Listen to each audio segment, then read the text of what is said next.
Hello? Let's twist things up some, Lauren. What do you think? All right. Well, let's do it.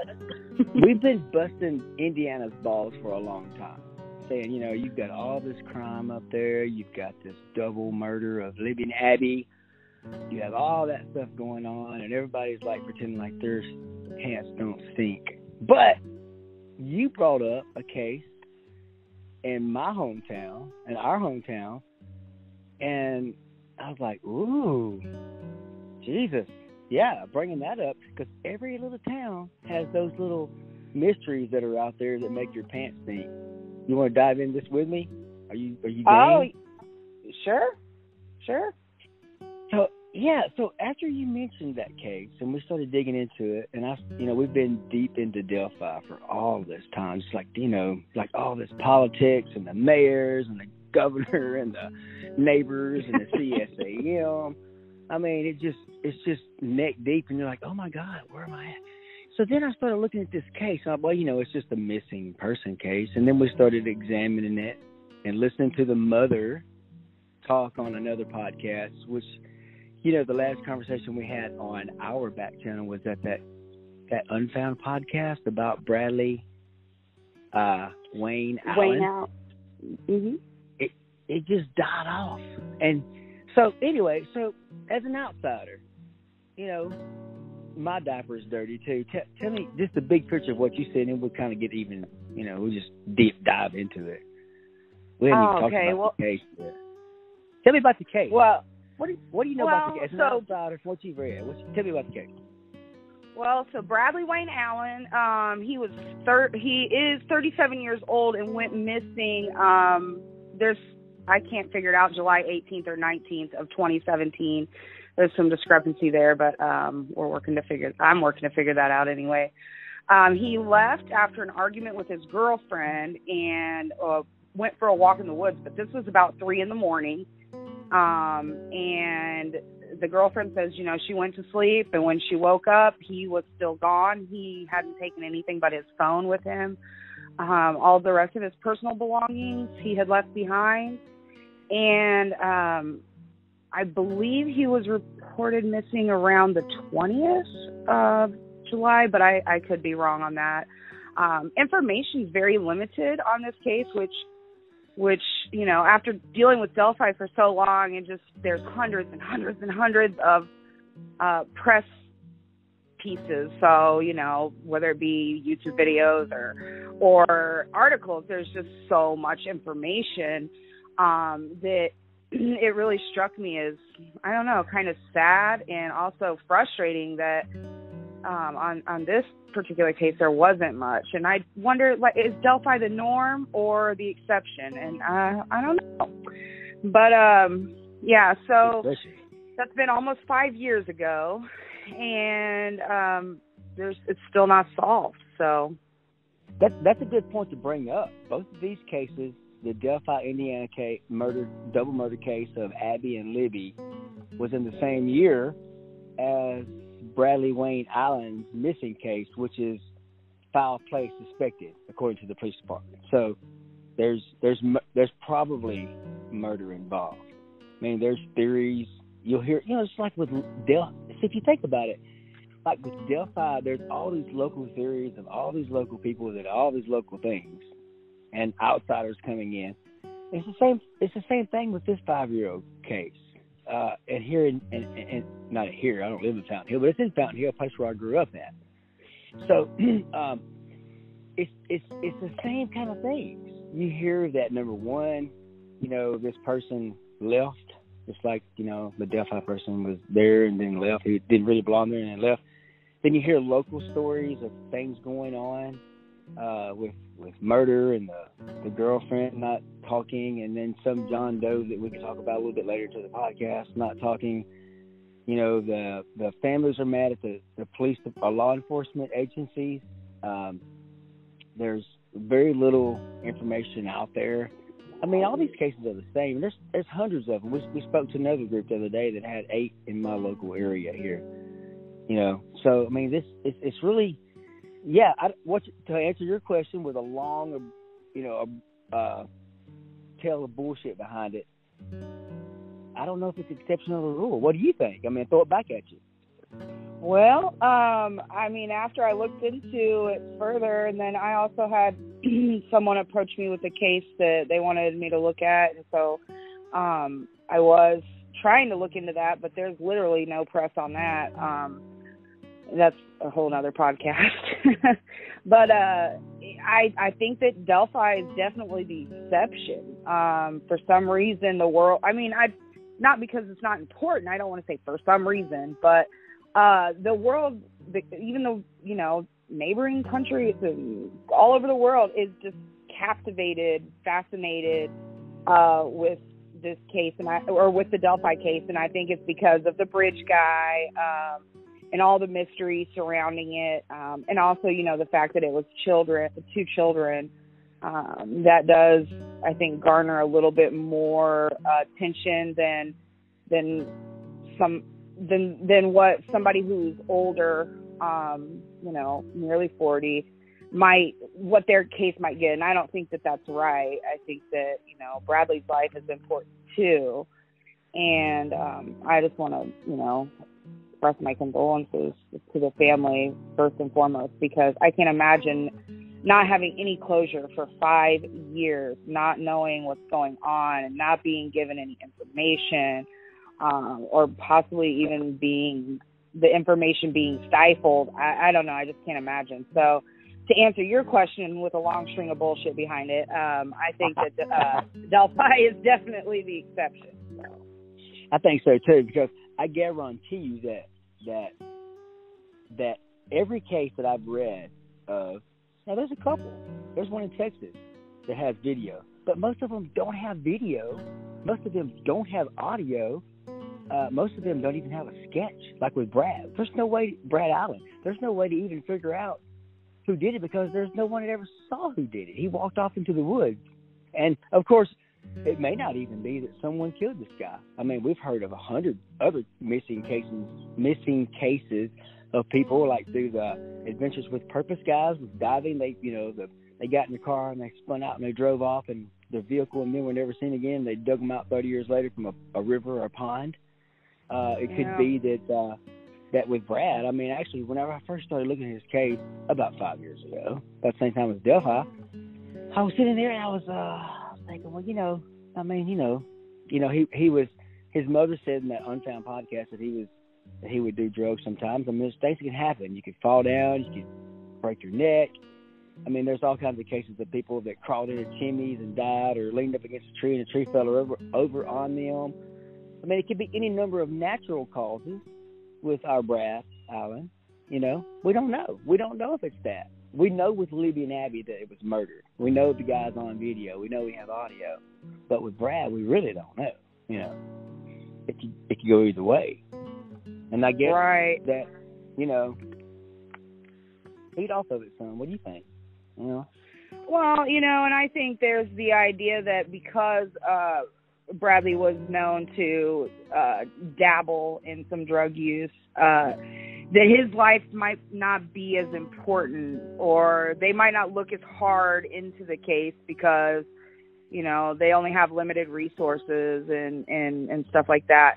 And I also think that that's just another, I think it's a travesty, because it shouldn't matter what, a person is a person. And so I want to be very clear that in no way, shape, or form to me should have any bearing on the case or how it's investigated. And, you know, that it does bring up some questions, which is the only reason why I think we mention it, is that, you know, it is a factor. There are many things that could have happened. You know, being involved in that kind of activity does put you at risk, not only for, you know, personal injury from the actual drug use itself, but then like strained relations, being around some unsavory characters that may put you at risk. But I don't think that should affect how the police investigate, you know, a case. Oh yeah. I mean, because every you know, I mean, I think that we all look at addiction different now. I mean, even around in this area, at the time that Brad's case popped up, there was a new sheriff, and whenever he went into the situation, his philosophy is that, this is probably a medical condition, So he worked with from the best I can tell from the case. In fact, I was on jury duty there for a while, so I noticed that a lot of these folks, they were like, please don't just go to rehab for 30 days. Let's put you in something longer term, because with this type of drug, with meth and these opioids that were going around back in 2016, 2017 or so, that was you don't just get off of stuff in 10 days. It's not like alcohol where you dry up and you're done and somebody can say, brother, you got to stand up for your family. It's nothing like that. These are physical addictions. These are people that have been, a lot of times by the time they get to the system, they're not new into the drug situation. And like you mentioned, they're out there, they're buying it, they're either making it. I've had friends over the years. I went to I got called into a hospital one time from a younger brother and said, hey, if you ever want to see one of your old buddies again, you better get your ass up here now. And I went in there, and he was on the same thing that they were talking about the people that had COVID were on, those breathing machines. And I watched him sitting there having to breathe from this machine. And, unfortunately, fortunately, I have no idea. He died a couple of days later. But then I talked to a guy that I know was a mutual friend who is also in the law enforcement and works undercover in various counties. And he's one of the people I talk about. They go off and they work in different counties all around, because nobody really knows them there. They visit, and they just kind of get intel and such. Well, he told me that, one of his assignments was to go check on a new drug being built in another county. And when he got there, holy shit, one of our mutual friends is there, and he's like, what the fuck you doing here? It's like, oh shit, I'm just driving down the road, it's flat, or whatever, So it all just turns out that, that the guy that was making it, he burned his lungs out. So he died like that. And then you have, further down the line, you have people ODing, you have people getting busted in jail, and they get this circle of life. And this drug is nothing like alcohol or pot or anything like that. It's not like that people just take it, and a couple of hours later they can go take a nap. From what I understand with this, and I've never had it personally, but the people that have had it describe you're up 3 or 4 days, 2 or 3 days, running wide open, you have no sleep, you're acting weird, you do weird shit, bad things happen. So this is not a pretty drug. I mean, this epidemic has been like, well, it's bad. And of course, white people like Brad got involved in it, and it became worse. People started seeing that it was real. But even the things that maybe I've just talked about just then, with the addiction of staying up 2 or 3 days, the gross stuff that comes from that, just sexuality, crime, stealing, wanting to adventure. We talked in the back channel about being on a ladder at 2 a.m. or whatever. So, I mean, there's some weird stuff that goes on with this drug. It's not the usual drugs that a lot of us are used to, I mean, Indiana's been a big thing for meth and such up there. I mean, what can you provide from your area where Delphi is at? Well, I mean, yeah, meth is a big thing anywhere, everywhere now, but back then, mostly in the more rural areas, I believe. But there's definitely a lot of it around here, Delphi. And then people, they just do crazy stuff. Like, we're not meant to stay awake like that. Our bodies can't handle it. And then, it's almost like you're still awake, but people can be sort of in a like a dream state, almost like walking but dreaming. They get paranoid. They think that everyone is telling on them or talking to law enforcement. And that was one of the things of note that I wondered when I was listening to that podcast with the interview with Linda, which it's, unfortunately, Linda Bradley's mother has passed away, and we can't follow up with her on any of this. But something that she said was that when they finally did bring the dogs to search, to follow Bradley's trail or his scent, it led right to the door of someone who was known, I guess, in the community to be a drug user, a drug dealer, just involved in the drug trade. and we never really heard too much after that. Just that, they called him John Doe. That the dog led there, and that he apparently got a call ahead of time that the police and the dogs were coming up his driveway. Cause I guess it's kind of, out in the country, but there were a couple of trailers or houses or whatever it was. And somebody down the road had called this person and told him, hey, the dogs are coming down your driveway. The sheriff's coming down your driveway. And that he allegedly got into his vehicle, left, and came back with a lawyer. And I'm thinking, is he that high up in the drug trade that he just has an attorney on retainer that he can just go and pick up at a moment's notice and bring back with him? Because most people, don't have that. So, that was interesting to me. That's pretty wild. Curious. That was pretty wild. Now, but I'm going to tell you though, Ashley County it doesn't surprise me for Ashley County. This is a very different kind of county. This is not a county that you would say is the most normal. This is not okay. So like in the 1980s, you had these movies of these teenagers and these, these places that everybody acted a certain way. That is not the county in which Brad existed. But let's just back up a second, because I think that he could have went there. I don't know, but let's just look at it. Though we were talking about this meth business. This dude's paranoid. He's been up for 2 or 3 days. He still has drugs with him, according to his mother and the girlfriend. And he walks off. And let's just say the story is true of what the girlfriend, which I'm not even going to name her name either, but let's just say that story is true. And he walks off in the woods. And he's paranoid. And he's high on meth.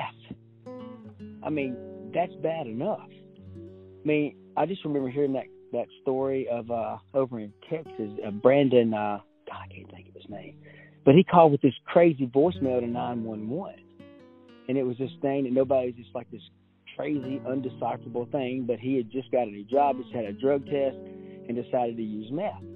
I mean, that's some powerful drugs. I mean, who knows what he did after that? If he's been awake for 2 or 3 days, he probably got off.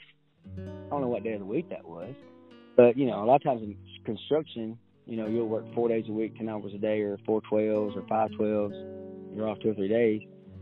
And, as soon as you get off, if you go purchase meth and you're already rolling, and a couple of days later at 3 a.m., you get in a fight with somebody, which his mother even said in the podcast, he didn't typically walk off. That wasn't even his behavior anyway. He'd sit there and fight and holler and scream until it was all done, whatever that meant.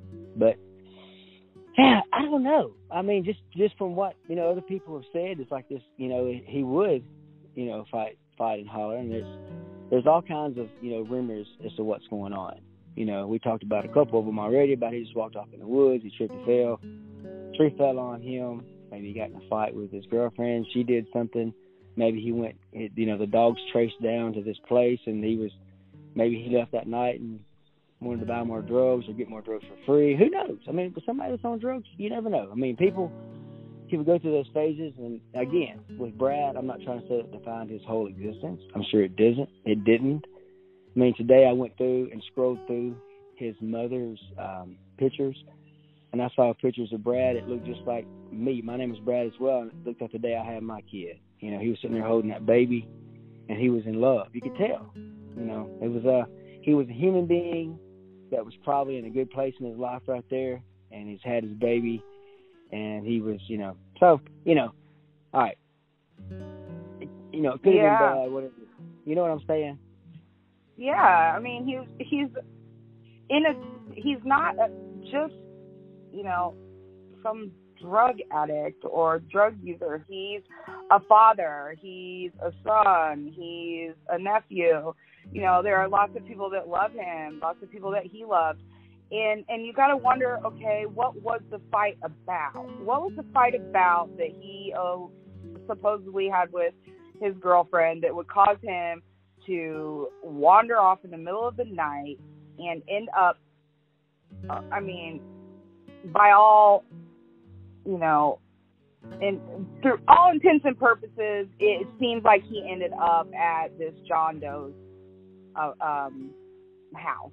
And what would cause him to go there? Like you said, maybe he was trying to get drugs.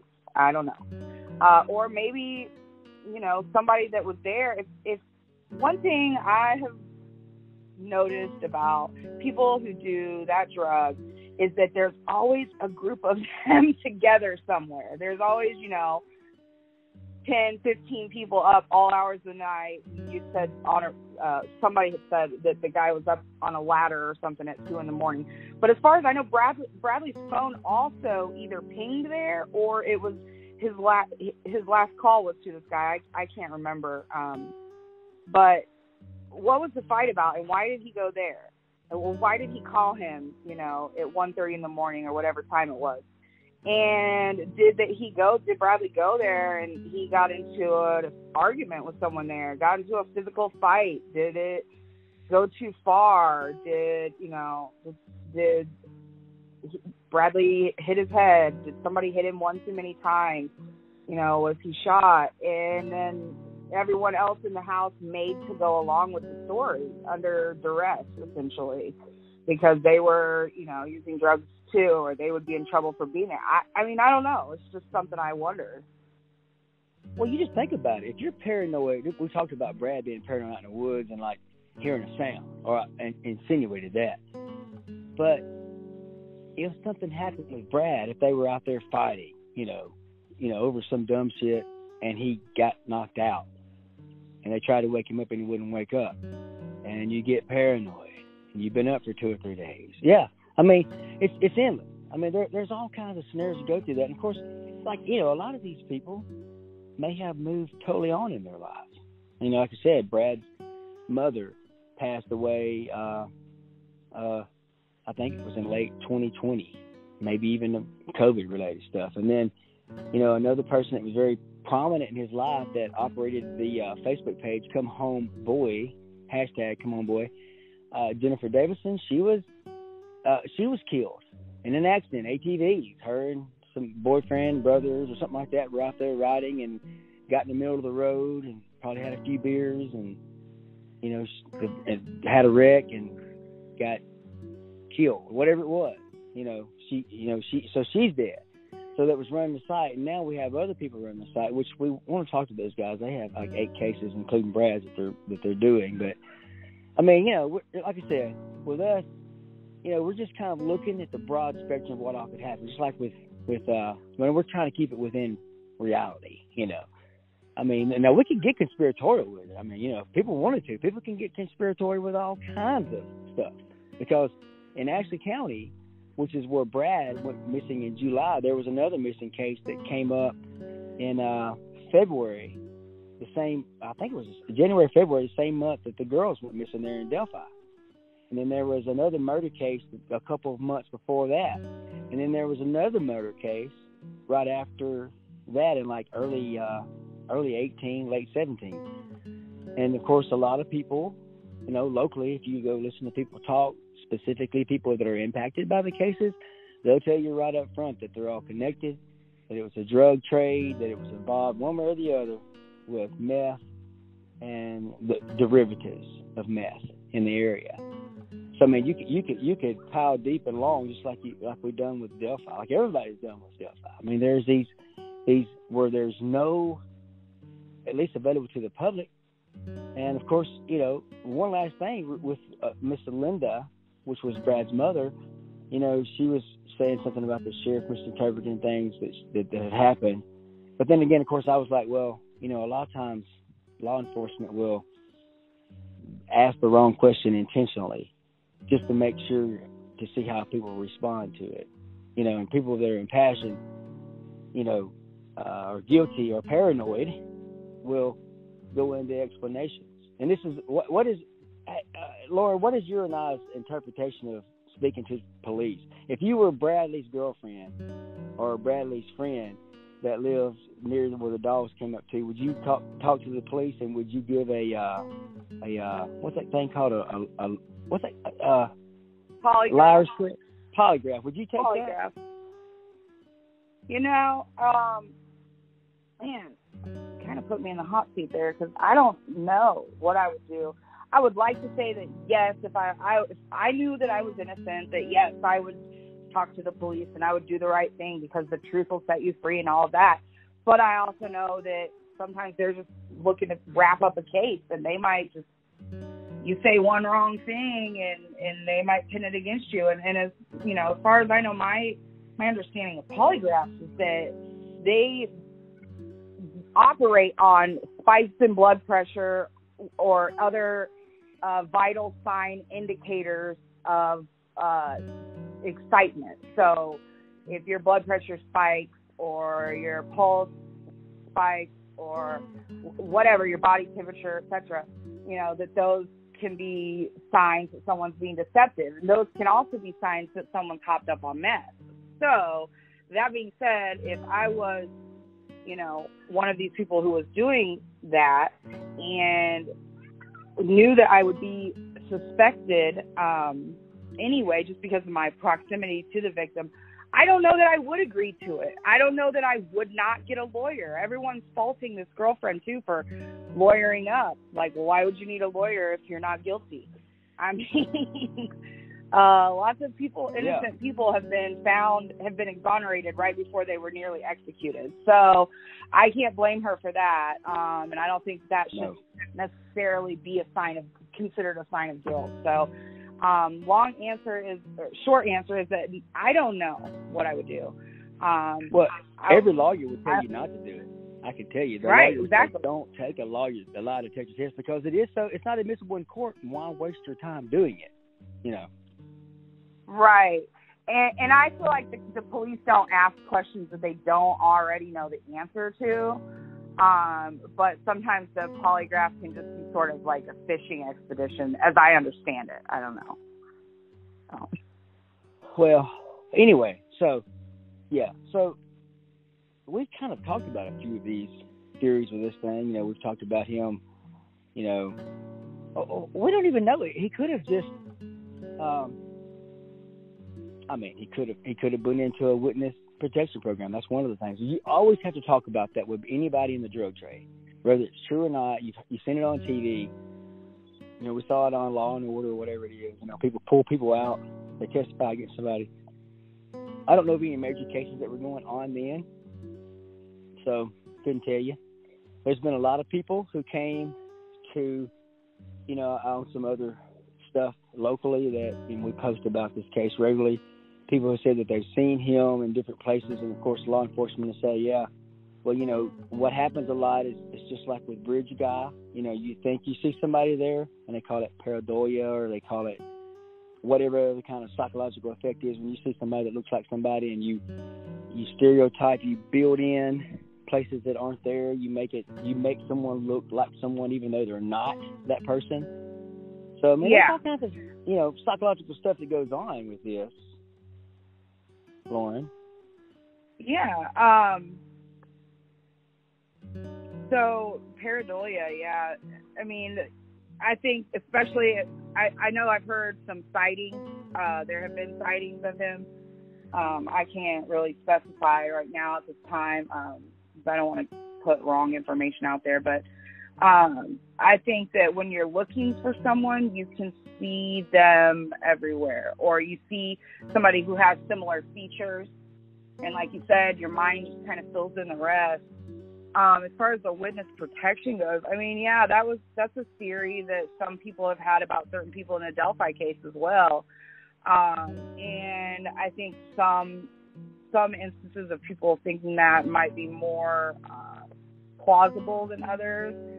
I don't know, maybe is it possible that the argument, if it happened, was maybe Bradley was going to try to get clean or change his life, or he maybe, I don't know, talked about, because when you're at home and you're talking to your spouse or your partner or your, you know, life mate or whatever, your guard is down and you're telling things, you know, that you don't think are going to be repeated or be held against you. You know, is it possible that he had talked about, well, maybe I just need to tell what I know, or, you know, maybe they can get us out of here, like they meaning witness protection. Who knows? Maybe it got back to whomever he was going to testify against or something. And that's totally pure speculation. I have no reason to believe that that's true. But I think if you don't speculate, you can't think of every scenario either. So, and maybe that's what happened. Maybe, he got hurt before he could get into protection. I don't know. Well, you make such a big point there. Is that the first thing that I take from that is that we're not saying any of this is true. We're just like going, hey, there's a guy in this scenario that did these things and had this kind of a life.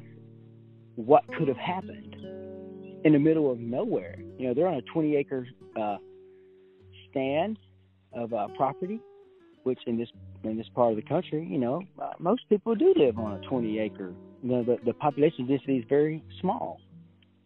People are smaller in larger areas. There's, people that live in little urban, quote-unquote, urban areas are more densely packed. But the people out where Bradley lived, he lives in what's called the prairie.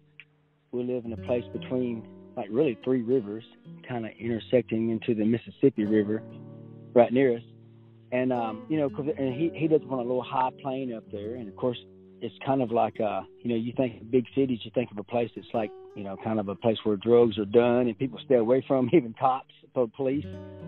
Well, that's kind of where, Bradley was at. We talk about the Monon High Bridge and where it was at and who was around it. But it's it's kind of the same thing there. We heard Ron Logan in that interview go, I told them, they put in that damn walk park up there and they're going to, not the murder. I didn't say that, but I said there's going to be drugs and all kinds of crazy shit going on down there. And, and that's kind of what happens out there in the prairie.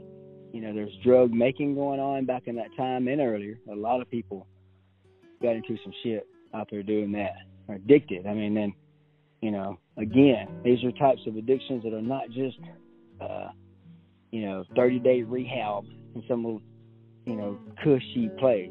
If you got an alcohol problem or a marijuana problem, your parents want you to deal with it in a better way, whatever. It's not one of those type places. These people have to go into work programs or prison or military type programs that have one thing called John 3:16. It's big around here, but you're in a program for a year. You have to make a big commitment. If you want to get sober off that shit, you have to really change lots and lots of things. So. And I don't know if Bradley's ever went through it or any other people associated with it, but it's big up in that prairie area. I know a lot of people in that area that have went through stuff like that. So one of the first things that I said on the very first podcast we did about Delphi was like, it was probably drugs involved. It was probably meth. And I'm saying the same thing with this Bradley Wayne Allen case. To end off our first podcast on this show, I hope we have some other shows with some other people that are associated with the family and other groups that are doing missing stuff. And speaking of missing, Lauren, what have I missed? What have we missed that we need to talk about this thing before we close out? Oh, man. Well, I think we're just really preliminary right now and are looking into it. So I know I am. And I think there's definitely something here, and I want to continue to look at it. And can you put some links for some, and I can send them to you, for some resources for people who might be struggling with addiction right now and are wanting to get help but don't really know where to start? Can we throw a couple links up in the description on that, Brad? I have to. Well, here's the deal. Yes, we'll put that there. And we'll put it before we publish. Let's get together and talk about those. Get those links shared. We'll also put out some links about the case that probably need to be there, including his Nameless page and his Charlie Project page, some local media pages, and of course his Facebook page, which we would encourage people to join and into the discussion to see what's going on, and share posts for sure. And thank you. I'll hear Kitty joining me for the podcast. Yes, yes. Well, all he does is talk all day long. Well, I was going to say, with most of us in the YouTube arena, we have several pets. I heard them all over the place. Thank you so much, Lauren. Be blessed. All right. Have a good night. Bye-bye.